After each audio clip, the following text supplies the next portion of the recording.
দুনিয়ার কোনো কিছু হাসিল হয়ে যাওয়া এটা সফলতা নয়। একজন মুমিন মুসলিমের মর্যাদা আল্লাহর কাছে, এক পাল্লায় যদি একজন মুমিন মুসলিমকে রাখেন, আরেক পাল্লায় পুরো পৃথিবীকে রাখেন। কেউ যদি পুরো পৃথিবীকে ধ্বংস করে দেয়, এটা আল্লাহর কাছে অত বড় অপরাধ নয়। একজন মুমিনকে যদি কেউ হত্যা করে, এটা যত বড় অপরাধ।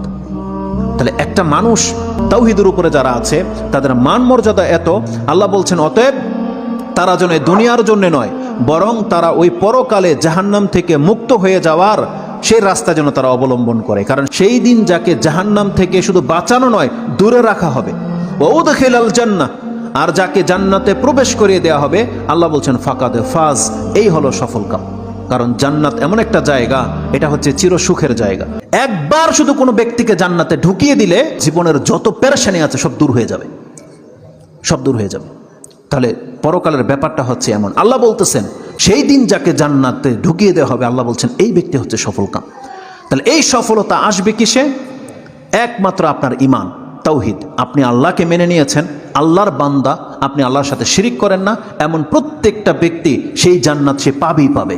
এটা আল্লাহ ওয়াদা করেছে।